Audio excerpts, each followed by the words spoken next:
ସରକାରଙ୍କ ତରଫରୁ ସୁଭଦ୍ରା ଯୋଜନାର ନୂଆ ଗାଇଡ଼ଲାଇନଟି ଆସିଯାଇଛି। ଯେଉଁ ସୁଭଦ୍ରା ହିତାଧିକାରୀ ଯାହାଙ୍କର କି ରାସନ କାର୍ଡ଼ ନଥିଲା, ଯେଉଁମାନେ ଆପ୍ଲାଏ କରିଥିଲେ ଯାହାଙ୍କର ରାସନ କାର୍ଡ଼ ନାହିଁ ଏବଂ ବିନା OTP ଆଉ ବିନା ବାୟୋମେଟ୍ରିକରେ ଆପ୍ଲାଏ କରିଥିଲେ, ତାଙ୍କର KYC ପାଇଁ ଲିଷ୍ଟ ଆସିଛି। ଆପଣ ଆପଣଙ୍କ ନିକଟସ୍ଥ ଜନସେବା କେନ୍ଦ୍ରରେ ଯାଇ ଯୋଗାଯୋଗ କରନ୍ତୁ ଅଥବା ଯେଉଁ ଜନସେବା କେନ୍ଦ୍ରରେ ଆପଣ ସୁଭଦ୍ରା ଆପ୍ଲାଏ କରିଥିଲେ ସେହି ଜନସେବା କେନ୍ଦ୍ରରେ ଯାଇ ଯୋଗାଯୋଗ କରନ୍ତୁ ଯେ ଆପଣଙ୍କ KYC ଆବଶ୍ୟକ ଅଛି ନା ନାହିଁ। ତା ସହିତ ଆପଣଙ୍କ ସୁଭଦ୍ରା ଅପଡ଼େଟ୍ ବି ଟିକେ ଦେଖି ନିଅନ୍ତୁ।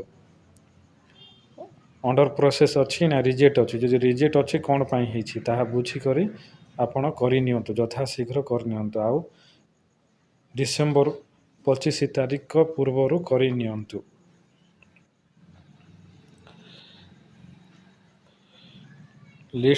ଲିଷ୍ଟ ଆପଣ ଯଦି ଦେଖିବା ପାଇଁ ଚାହୁଁଛନ୍ତି ତାହେଲେ ଜନସେବା କେନ୍ଦ୍ରରେ ଯାଇ ଆପଣ ଲିଷ୍ଟ ଦେଖିପାରିବେ। ଆପଣଙ୍କ ଗାଁର କାହାର ନନ୍ KYC ଆପ୍ଲିକାଣ୍ଟସ୍ ଲିଷ୍ଟରେ ଅଛି, ତାହାର ଯଥାଶୀଘ୍ର KYCଟି କରିନିଅନ୍ତୁ। 25 ଡିସେମ୍ବର ପୂର୍ବରୁ କରିନିଅନ୍ତୁ।